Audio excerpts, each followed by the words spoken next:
My name is Matthew Durant, and I worked as a personal security officer for the French president until I uncovered a horrifying secret that the French government had hidden for years.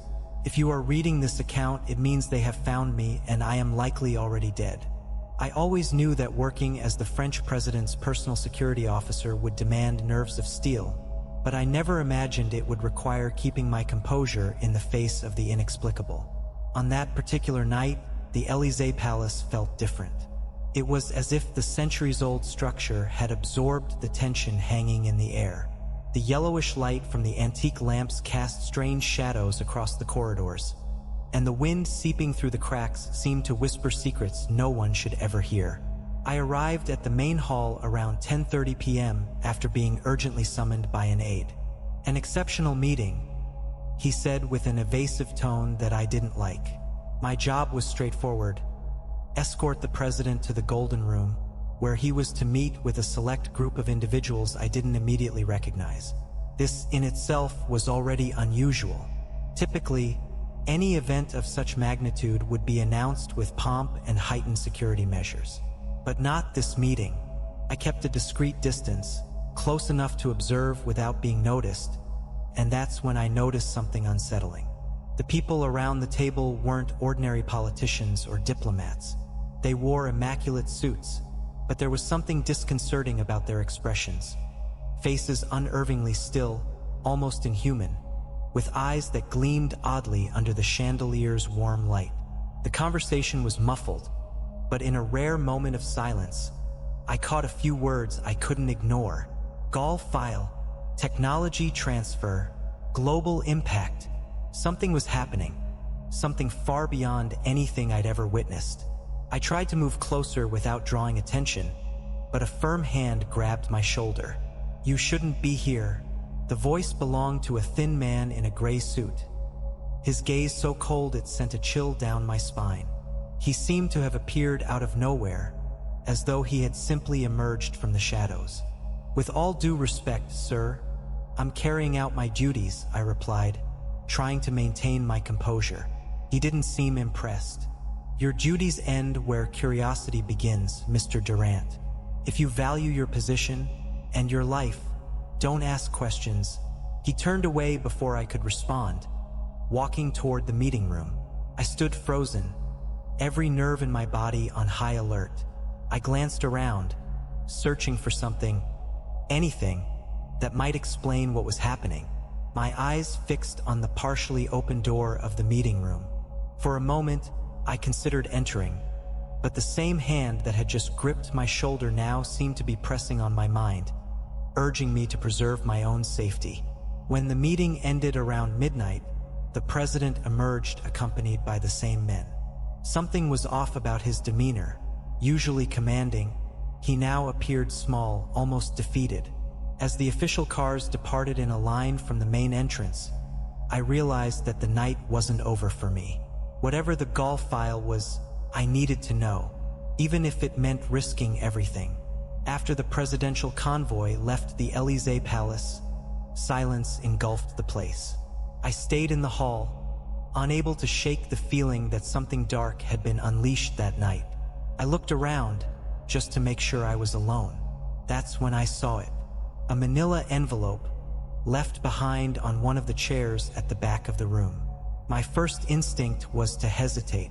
Strict rules dictated that anything left behind by a participant in a presidential meeting must be immediately handed over to the proper authorities. But there was something different about this envelope. It seemed forgotten, not intentionally left. Cautiously, I walked over to it, scanning my surroundings. I picked it up, my heart pounding, and opened it with a quick, silent motion. Inside was a collection of papers, complex technical diagrams of machines that looked like something out of a science fiction film. Straight lines and perfect curves formed structures that made no sense to me. Among the diagrams were handwritten notes in a language I didn't immediately recognize. Letters and symbols intertwined. Amid the chaos, one sheet caught my attention. It was different from the others. It had coordinates written on it: 43.7812 degrees north, 5.9352 degrees east. Provence. I knew the region well. It was famous for its vineyards, lavender fields, and quaint villages. But why would these coordinates be in an envelope left behind at the Élysée? And what did these notes mean? For a moment, I considered simply returning the envelope, but a voice in my head insisted that this was a piece of a larger puzzle, something no one else should find. I carefully folded the papers and tucked them into my jacket. I didn't know exactly what I was doing, but part of me knew I had to find out more. As I left the hall, a wave of paranoia washed over me. I looked back several times, but the corridor was empty.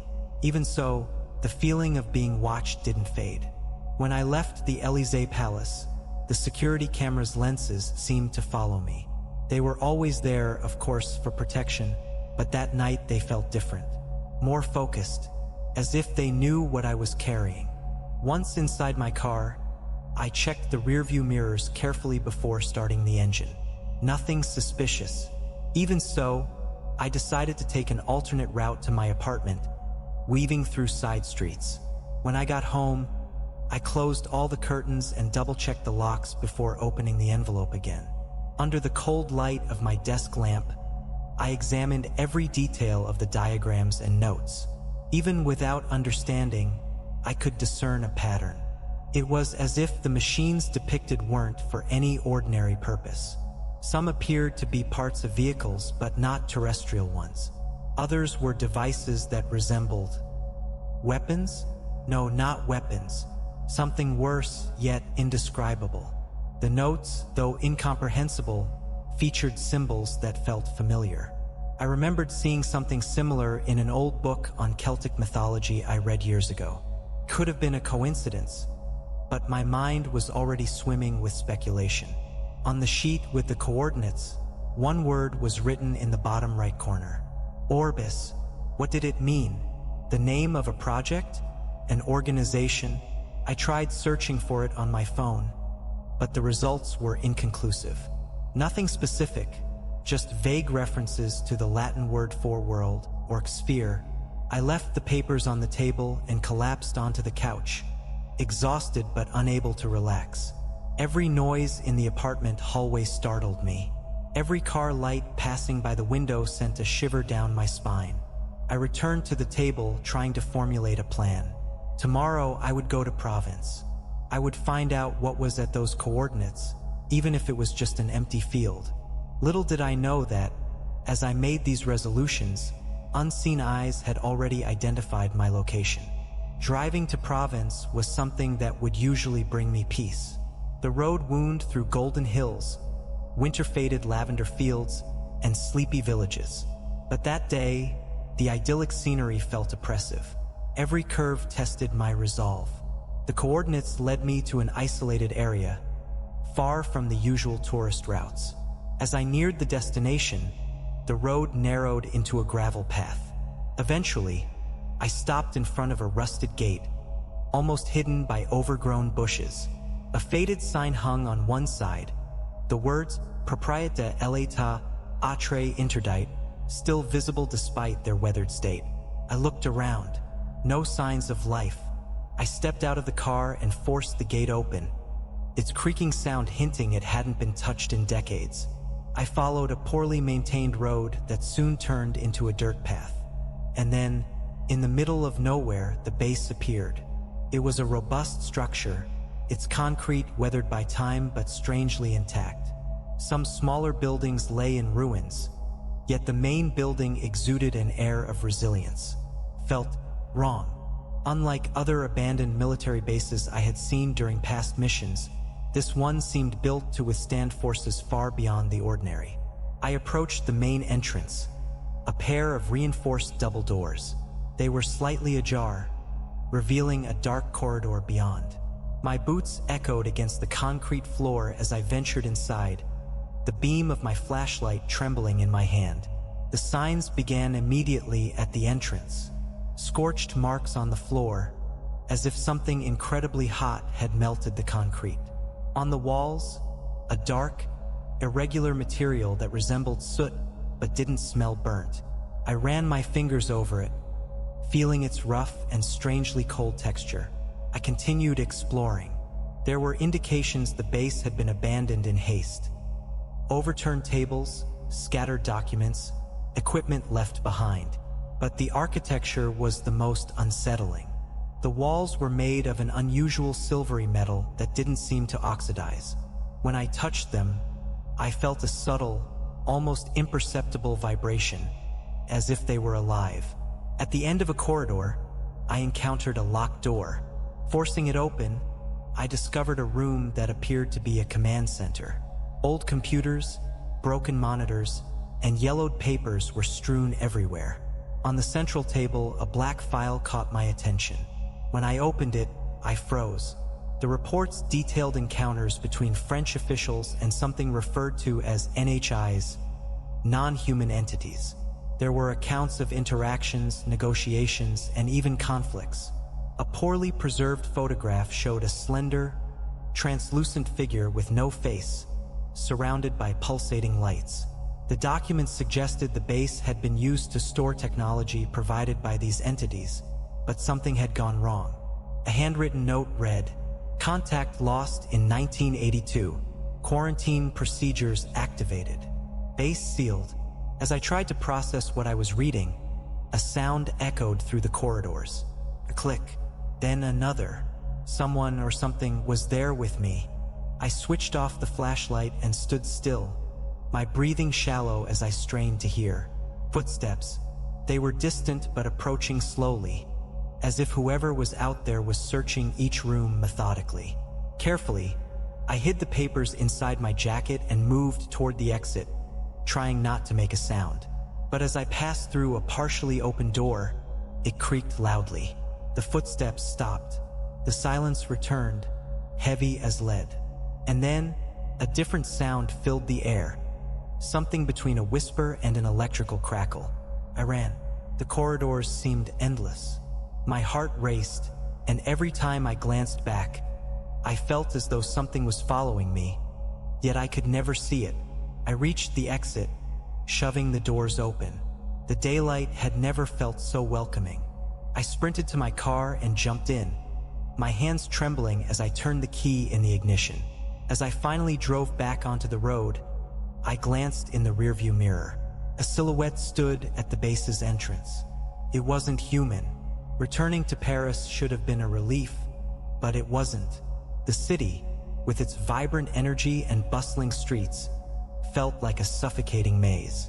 The constant hum of cars, the murmur of cafe conversations, and the clatter of bicycles surrounded me.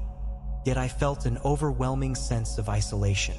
That evening, as I drove through streets illuminated by amber streetlights, I noticed the first sign that something was wrong. A black car, too inconspicuous for casual eyes, seemed to be following me. At first, I dismissed it. Paranoia was understandable, given what I had discovered at the base. But when the car turned the same corners as I did, 3 times in a row, a cold sweat ran down my neck. I made a risky maneuver, veering off the main route and into narrow streets, hoping to lose it. For a moment, it seemed to work. When I finally parked near my building, the car was nowhere in sight. I sighed, but the relief was short-lived. As soon as I entered my apartment, I noticed something was off. A chair in the living room was out of place, and the drawer of my desk was open. My heart raced. There were no signs of forced entry, but someone had been there. On the table, a handwritten note awaited me. "Leave the file alone." The words were simple, but the shaky, irregular handwriting gave the message a sinister quality, as if written by someone desperate or not entirely human. I carefully picked up the note and searched for any other signs of intrusion, but the apartment was empty. Even so, the air felt heavier, as though I were being watched. I decided to call a trusted colleague from the Élysée security team, but my phone began acting strangely. The screen flickered, and static noises interrupted my attempts to dial. Finally, a call connected, but the voice on the other end wasn't my friend's. Durant said, a low, sharp male voice. "You were warned. The line went dead before I could respond. I spent the night wide awake, every sound from the hallway or the building feeling like an imminent threat. In the oppressive silence of my apartment, I reviewed the reports I had taken from the base. Each page felt more surreal, more disconnected. There were accounts, diagrams, and even transcripts of what seemed to be attempts at communication with the non-human entities. But the message was clear. Something had gone wrong in the relationship between them and the French government. Something catastrophic. The next day, my fears were confirmed. While walking along the Rue de Rivoli, I noticed I was being followed. It wasn't a black car this time, but a seemingly ordinary man in a gray coat. He kept his distance, but his eyes never left me, even as I moved through the crowd. I decided to test him. I entered a small shop and observed his reflection in the glass. He stopped outside, pretending to browse the window displays, but it was clear he was waiting for me. I left and kept walking until, finally, my patience ran out. I turned abruptly down a quiet corner and waited for him to catch up. "You've been following me all day," I said. "Who are you?" The man stopped, his eyes locked on mine. He didn't respond. The silence was unbearable. "Who are you?" I repeated, stepping closer. That's when I noticed something was wrong with his face. At first, I thought it was just a trick of the dim streetlight, but the longer I stared, the more I realized it was blank. His features were smudged, like a painting carelessly erased. Where eyes, a nose, and a mouth should have been, there were only vague shapes, undefined and unsettling. I stepped back, every fiber of my being urging me to flee. "Leave the file," he said, his mouth unmoving. Not that he even had one. The voice seemed to resonate inside my head, a sinister vibration that left me trembling. Without thinking, I ran. I didn't look back until I was safely inside my apartment. When I entered, I found another note on the table. This time, the words seemed almost burned into the paper. "Final warning." I sat down, the paper shaking in my hands. Who were these people or things chasing me? And why was the French government so desperate to keep the Gall file a secret? One thing was certain, whatever was pursuing me wasn't human. I spent days in hiding, trying to piece together the puzzle. Every unfamiliar noise set me on edge. Every shadow on the street felt like it concealed a pursuer. My mind spiraled into paranoia. Yet amidst the chaos, I remembered Pierre. He was an old colleague who had worked in the Ministry of Defense before mysteriously withdrawing from public life. For years, Pierre avoided talking about his work, but I knew that if anyone could explain what the Gall file was, it would be him. I arranged a meeting at a discreet cafe on the outskirts of Paris, far from the prying eyes of the city center. I arrived early and chose a table in the back, where I could watch the entrance. Pierre arrived punctually as always. He looked older than I remembered, as though the years had weighed on him more heavily than they should have. His eyes were sunken, and there was a restlessness in his movements that didn't match the methodical man I once knew.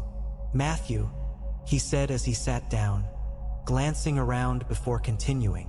"You shouldn't have called me. I need answers, Pierre. I have nowhere else to turn." He sighed, running a hand over his face as if debating whether to stand up and leave. But then he leaned in closer. "What do you know?" I told him everything I had found at the base. The reports, the coordinates, the machines. I described the documents and the ominous notes, but avoided mentioning the distorted faces, afraid he'd think I was crazy. When I finished, he was silent for a long time. Finally, he spoke. "You're playing with fire, Matthew. The Gall file isn't just a project. It's a curse. So it's real." Pierre laughed, but there was no humor in his tone. "More real than you'd like." In 1963, at the height of the technological arms race, France made a desperate decision. We weren't the only ones. Other governments were already making contact. But what sets us apart is that the French were the first to attempt a formal agreement. I stared at him, struggling to process what he was saying. Contact? With whom? Extraterrestrials. He said the word with a casualness that made it even more unsettling. "You're joking. I wish I were. But it's the truth. Back then, our government was obsessed with ensuring that France played a leading role in the New World Order taking shape. So they created the Gaulle File, a program designed to facilitate an exchange, advanced technology in return for collaboration, and something else." "What else?" He hesitated, his eyes searching the depths of his coffee cup as if seeking courage there. "They wanted a biological exchange. Human specimens. For study or worse. It was never entirely clear. The shock hit me like a blow." "And the government agreed?" "Not immediately," Pierre replied. "There was resistance within the ranks, but the lust for power won out. Some deliveries were made. But, as you can imagine, nothing went as planned." "What kind of problems?" Pierre leaned in even closer, his voice dropping to a whisper. "The terms were never truly upheld. When the government decided to pull back, the visitors reacted. That's why you saw what you did at that base. They left something behind, something we still don't fully understand. But one thing is certain. They don't forget, and they don't forgive. So they're still here?" He gave me a grave look. "Do you think it's a coincidence you're being followed? That you're being watched? What started as a pact turned into a Cold War. No one knows exactly what keeps them at bay, but occasionally they send agents. And from what you've described, they already know you're in the game. What should I do?" Pierre shook his head. "You have no idea how dangerous this is. Leave the documents with me. I might be able to find someone in the government who's still on our side." "No," I said, almost without thinking.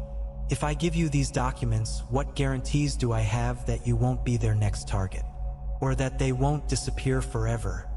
Pierre looked surprised but also resigned. He knew I was right. "Then at least be careful. If they've already sent a warning, the next step won't be as subtle." As he got up to leave, he placed a hand on my shoulder. "You might think you're in control, Matthew, but there are forces at play here you can't even begin to comprehend. This isn't a game you can win." I watched him leave, his silhouette fading into the crowd. He was right, of course. I was just one man against something far greater than I could imagine. But I also knew there was no turning back. As I walked home, I felt that familiar sensation of being followed. But this time it was different. It wasn't just the weight of human eyes. It was something deeper, darker. Pierre had left me with more questions than answers. But one detail stuck in my mind: the artifact stored beneath the Louvre. He'd mentioned it in a hurried whisper before leaving the cafe, as if merely speaking of it could summon danger. "That's the key, Matthew," he had said. "The beginning of everything. But it's also a burden that should never have been brought here." After briefly researching rumors of a secret collection in the Louvre, I decided I couldn't ignore the lead.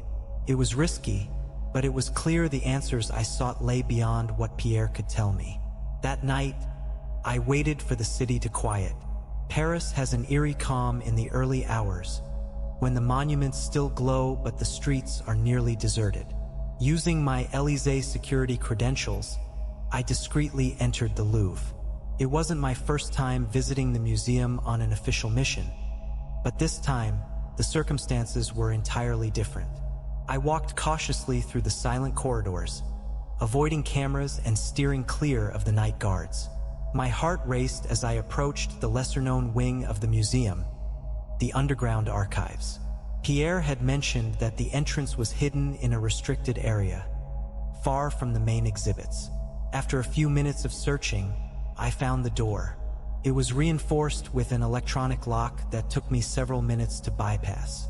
When I finally managed to get inside, I was greeted by a dark, claustrophobic hallway with ancient stone walls that seemed to breathe with the dampness. Descending a few more meters, I entered a wide, nearly empty room. In the center of it, a strange object floated. It was a metallic structure that seemed to defy all laws of physics. It had the shape of an irregular polyhedron, its faces glowing with a pattern of lights that pulsed slowly, almost as if alive.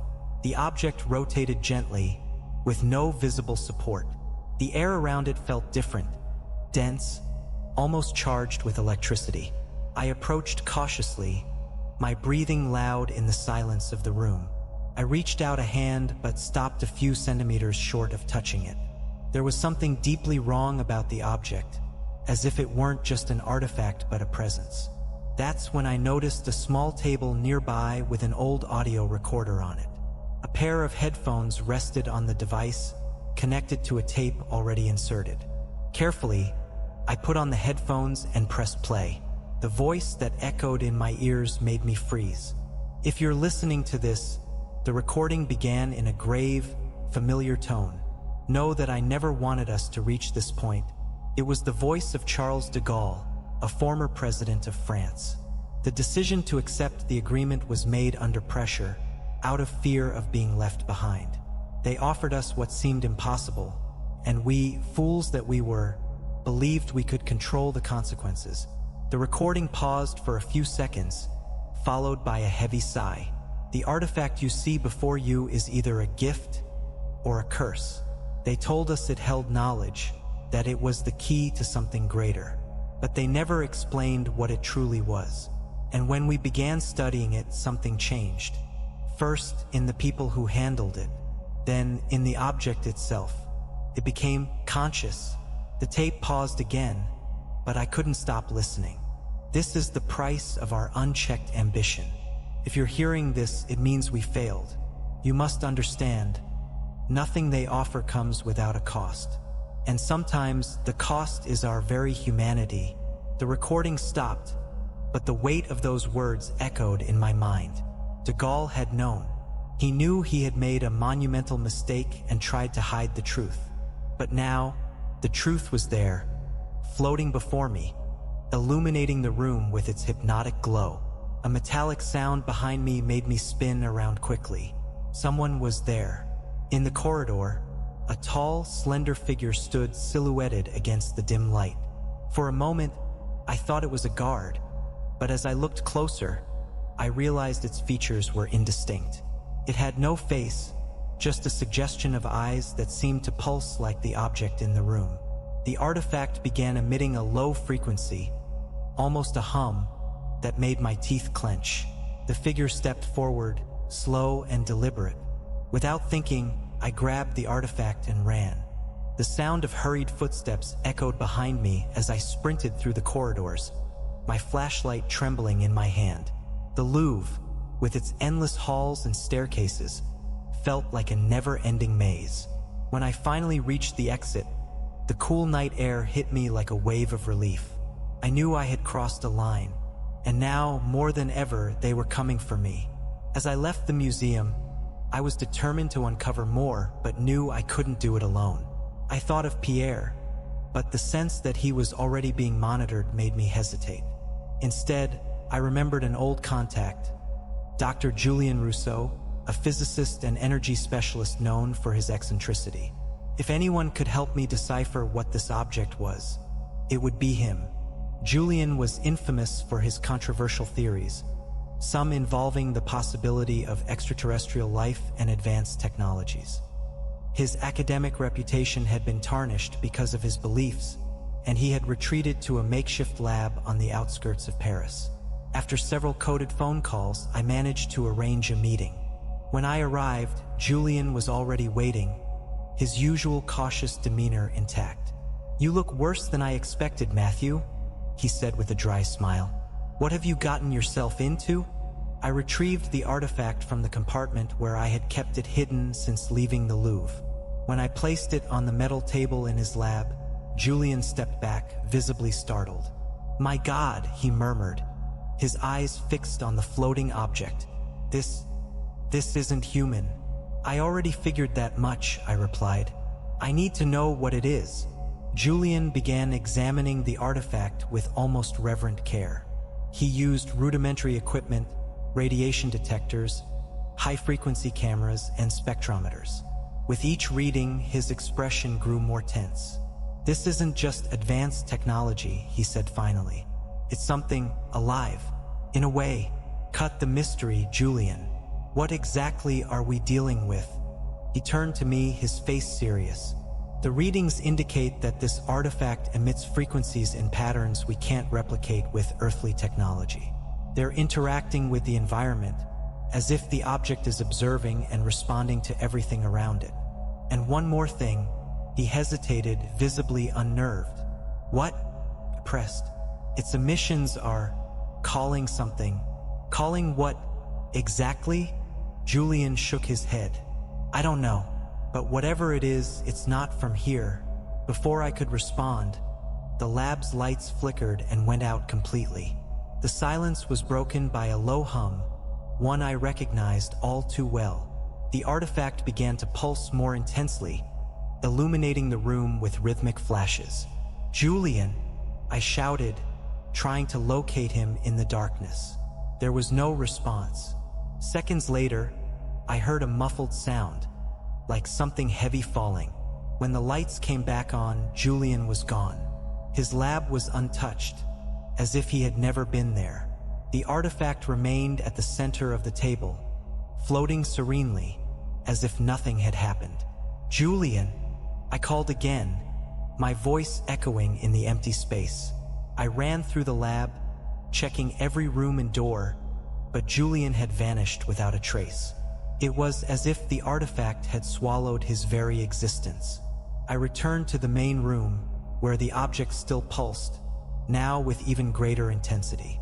For a moment, I considered leaving it there and simply fleeing, but something inside me wouldn't let me. I couldn't abandon it, not after everything I'd uncovered. As I left the lab, carrying the artifact once more in its improvised protective casing, I realized I was being watched. On the street corner, under the yellow glow of a street lamp, a figure stood motionless, staring at me. I tried to focus, but as before, its face was an indecipherable blur. The artifact emitted a faint sound, as if responding to the presence of that thing. Without hesitation, I got into my car and drove wildly through the deserted streets, my eyes fixed on the rearview mirrors. I didn't know what was following me, but I was certain it wasn't human. When I got home, I locked every door and sat on the floor, staring at the object. I knew it was more than just a relic. It was a key, a message, and now, more than ever, I knew there were forces willing to do anything to ensure I never discovered its true purpose. The house that had once been my refuge now felt like a living prison. After Julian's disappearance, phenomena I had dismissed as imaginary began manifesting in unsettling ways. First, it was just sensations. The prickling on the back of my neck as I walked down the hall. The weight of unseen eyes on me as I read through the reports on the Gall file. But soon, these manifestations became impossible to ignore. In the middle of the night, shadows moved across the walls as if alive. One evening, as I tried to sleep, I heard whispers coming from the hallway, indistinct voices speaking a language I couldn't understand. "Stop," I muttered, but the whispers continued. I got up and inspected the hallway. There was no one, just emptiness. When I returned to my bedroom, I saw something that made me freeze. A handprint on the wall, as if someone had pressed their palm against it, leaving behind a dark trace that faded at my touch. My sanity was teetering on the edge, but a pattern began to emerge. Each time the artifact pulsed, like a mechanical heartbeat, the phenomena intensified. It was as if the object was drawing something closer to me. Then I found a note slipped under my door. "The Guardians are watching. They are hybrids, part machine, part organism. They protect the secrets of the file. You are in danger." The paper looked old, but the ink was still fresh. There was no signature, but the message was clear. The Guardians weren't just a concept.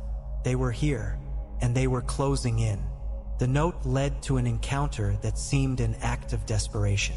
Shortly afterward, an anonymous number sent me instructions to meet at an abandoned building in Paris's 14th arrondissement. It was a forgotten place, with broken windows and graffiti covering the outer walls. There, I met the man the message had promised. Dr. Lucien, a renegade scientist with sunken eyes and the expression of someone who had already lost the fight against fear. "Did you bring the artifact?" was the first thing he asked. "It's safe," I lied. "I wouldn't hand it over without fully understanding what was happening." Lucien sighed and sat in a rusted chair. "You have no idea what you're up against, do you? Then tell me." He looked at me, as if deciding whether I was worthy of the truth, then began to speak. The Gaul file was more than just a project to acquire extraterrestrial technology.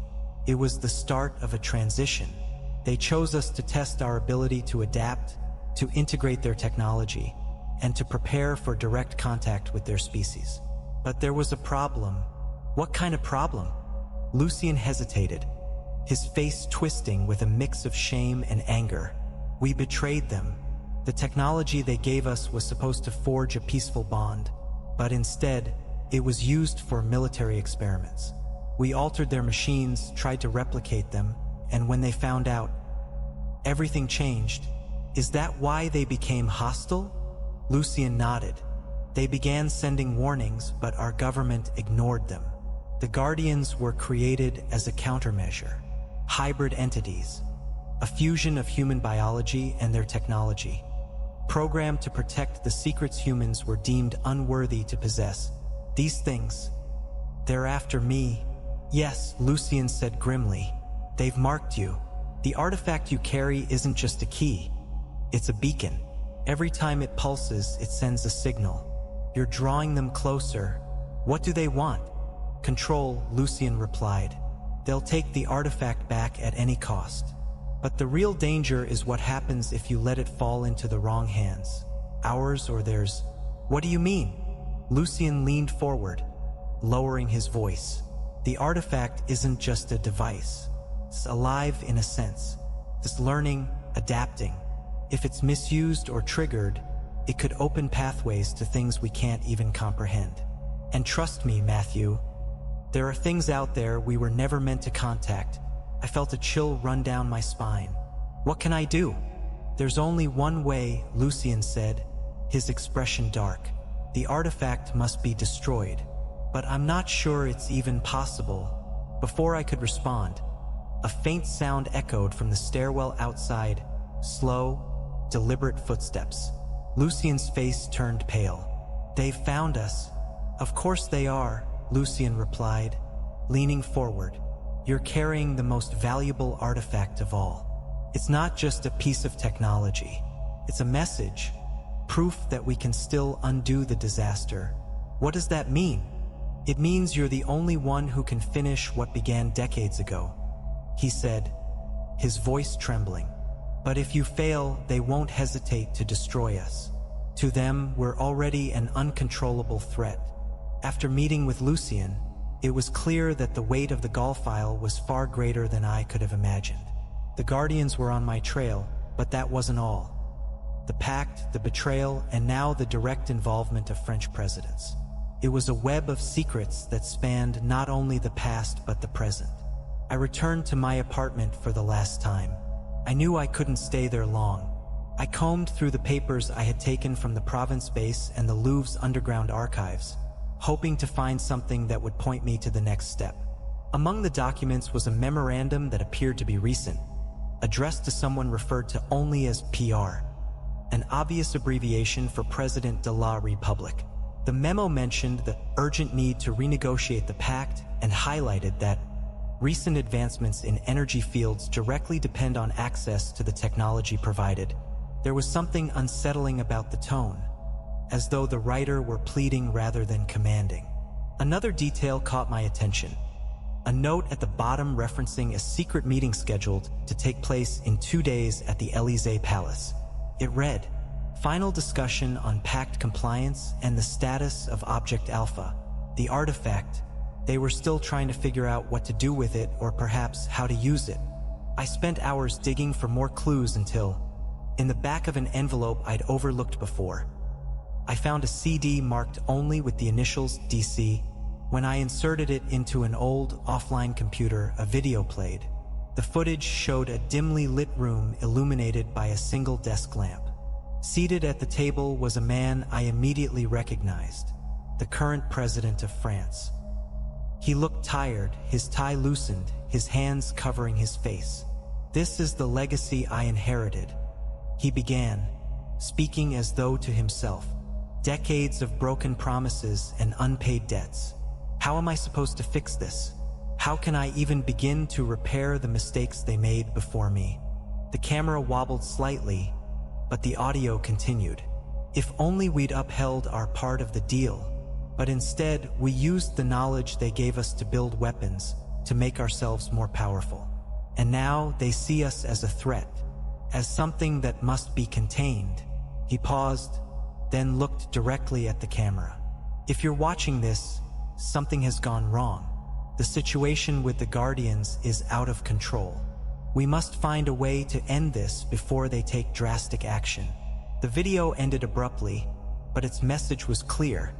The president knew exactly what was happening, and somehow he was trying to negotiate a way out. Now I had a target. 2 days later, using what connections I had left and a bit of luck, I infiltrated the Élysée Palace on the night of the meeting. The place had an eerily heavy atmosphere, as though even the walls bore the weight of the secret. Hiding in an adjacent room, I overheard fragments of the discussion. The president was meeting with high-ranking officials, and the tone was tense. "If we don't hand over the artifact, they'll escalate the situation," said a deep voice I recognized as the Minister of Defense. "And if we do," replied the president, his voice a mix of exhaustion and desperation, "do you really believe they'll simply forgive us? That they'll forget decades of betrayal?" "There are no guarantees," another voice chimed in, "but it might be our only chance to avoid catastrophe." As I listened, something in the room caught my eye. On a side table, there was a folder bearing the Élysée seal. Inside, I found even more incriminating documents. Detailed reports on recent technological advancements, including an energy system apparently derived directly from studies on the artifact. They were using it, and they were gambling everything on it. The palace lights flickered, and a low hum filled the air. The same sound I'd heard in Julian's lab. The Guardians were at the Élysée, and the tension in the air was indescribable. As their hum resonated and the lights dimmed, I heard the president shouting at his officials, "Prepare everything. We're going to Provence. Now!" With that, the meeting ended abruptly, and everyone began evacuating. I knew this was the climax of something much larger, and I couldn't just stand by. I gathered as much information as I could and followed at a distance. I had to uncover what was really happening. When I arrived at the base in Provence, the atmosphere was even heavier than before. The once abandoned site was now bustling with military vehicles, floodlights, and armed guards. At the center of it all was a surreal scene. A makeshift tent housed the president and his team, and at its heart was another identical artifact, carefully placed on a reinforced table. From a nearby ridge, I watched in silence. Something monumental was about to happen. It didn't take long for the familiar hum to return, but this time, it wasn't coming from the Guardians. The sound was deeper, vaster. When I looked up, I saw a light cutting through the fabric of reality itself. The ship appeared slowly, a colossal black triangle with edges pulsing in a cold, irregular light. There was no doubt this was not of human origin. The craft descended until it hovered mere meters above the ground, its presence overwhelming, as though it were consuming all the energy around it. From its interior, 3 figures emerged. Even from a distance, their appearance sent a chill down my spine. They floated, tall and slender, enveloped in a pulsating light that seemed to flicker between visible and invisible. The president stepped forward, hesitating briefly before raising his hands in a gesture of negotiation. "We're here to resolve this," he said, his voice trembling but firm. The entities didn't respond with words, but their presence intensified the hum in the air. The artifact on the table began to pulse violently, as though reacting to them. Communication came differently. I didn't hear it, but I felt it. A message clear and unyielding in my mind. The negotiation is over. Immediate reparation. The president took a step back, visibly shaken. We've brought one of the artifacts. We're willing to compensate, but we need time to correct the mistakes of the past. The floating figures advanced slowly. The air around them distorted, as though reality itself were bending. The message came again, this time colder, more definitive.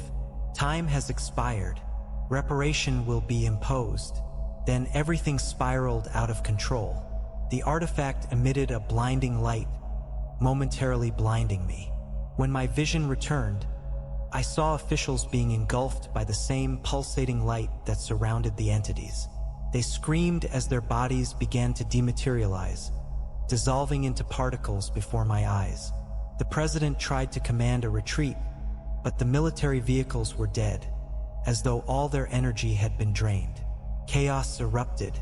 Officials and soldiers ran in panic while the floating figures continued their deliberate advance. I tried to flee, but I was paralyzed by the horrifying spectacle. The ship, the artifact, the entities, everything seemed interconnected, pulsing to a rhythm beyond human comprehension. When I finally managed to escape the base, an eerie silence enveloped everything.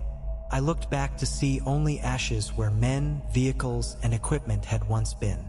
The pact had been broken, and the price was being paid. You're reading this because someone needs to know the truth. I am Matthew Durant, a former presidential security officer, and I'm sharing what I witnessed because it can no longer be ignored. Everything you've read so far is real. The Gaul file, the pact, the guardians, the entities, it was all kept secret for decades, but it has reached a point where hiding it is no longer possible. After the confrontation in Provence, the signs became impossible to miss. Sightings of UFOs, extraterrestrial ships, are being reported worldwide. They are no longer hiding. The technology they gave us, the gift we abused, has become our downfall. The artifacts, which were meant to be a gift, have turned into proof of our betrayal. Now they are returning, and not to negotiate. I write these words as my final act because I know I am a target. Since that night, the guardians have been hunting me. The entities know I have seen what I was never meant to. As I finish this account, the hum begins again. The same sound I heard in Provence, at the Louvre, and in the Élysée Palace. I look out the window and see lights in the sky, black triangles moving silently. The return mentioned in the files is near. If something happens to me, remember that the truth is here. What we do with it may be our only chance. Now all I can do is wait.